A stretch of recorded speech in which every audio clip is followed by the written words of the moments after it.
Why were British redcoats so widely disliked by American colonists during the years leading up to the American Revolution? Who were the British redcoats? What do we mean by redcoat? Let's see. It's the distinctive red uniform. Okay. I'm sure everybody is familiar with this red uniform. You even had these red uniformed guys in India during the British occupation of India. Eventually, it became khaki, but originally it was red. So you had these red coats, these red uniformed soldiers who occupied North America, with the region that would eventually become the United States. Okay.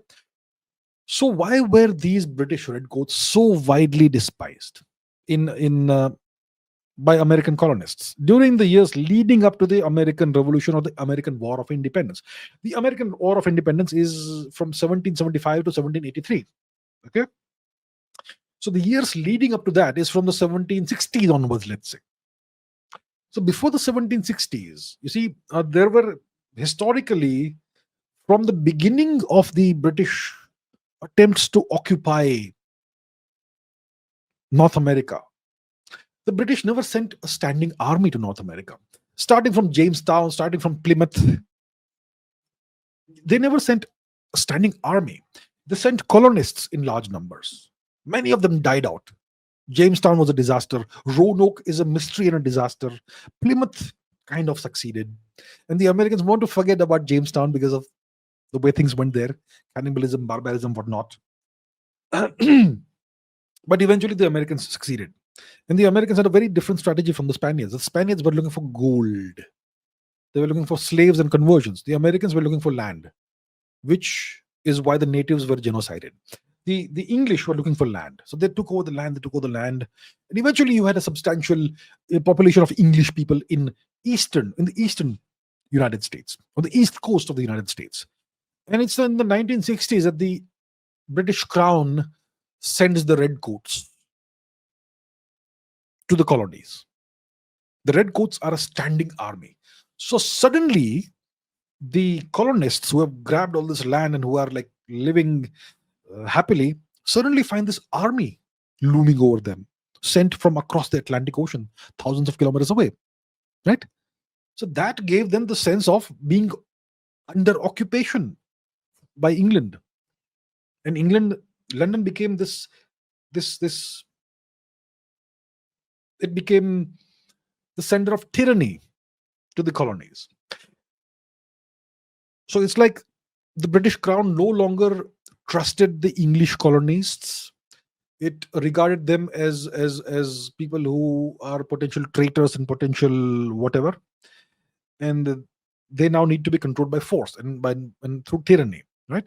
So that's in the 1760s that the redcoats were sent to the colonies. And not only that, okay, so the England sends an army to the Americas, and then it puts the financial burden on the colonies. Okay. So the English crown, the English parliament, it required that the colonial communities had to provide housing to the redcoats, to the occupying soldiers. They had to provide food to the occupying soldiers, and they had to provide all other necessary and required supplies to the occupying soldiers, the redcoats. Right? So not only are the colonies being occupied by England, but the colonies have to pay for the occupation. Right? The entire cost of the occupation is now shifted on the colonies. And you see, there are all these taxes that were being imposed on the colonies by the English crown, and the redcoats were now seen as the enforcers of these loathsome taxes. So the colonies had no representation in parliament, but they were being taxed. And they said that there should be no taxation without representation. But the redcoats were now enforcing this taxation without representation. And then there was social friction. There was job competition. You see, these redcoats, they were on the payroll of the British Crown. But many of these redcoat soldiers, they would also take off-duty work as laborers, as dock workers in the dockyards, and they would compete with the locals, with the local men. They would compete with them in a limited job market that created problems for the local population. So job competition led to social friction. And there's another factor. See, these redcoats, they were typically recruited from England's poorest people, poorest classes. And they had a reputation which may have been justified, possibly would have been justified, that they had a tendency for drunkenness, they had a tendency for thievery, theft, and violence. Okay.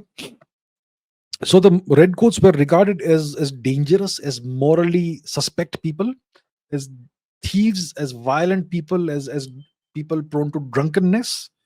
And then they were competing for jobs, and they were enforcing oppressive laws and oppressive taxes, and so on. And uh, and so these are the reasons why the British redcoats were so widely disliked, despised by the American colonists in the years leading up to the American Revolution. And I think it was sometime, probably, see, the American War of Independence starts in 1775 and it lasts about 8 years until 1783. And a few years before that, I think it was 1770 or something, there was a massacre in Boston in which these redcoats fired upon protesters. Boston, Massachusetts. So the Boston massacre was again perpetrated by these redcoats.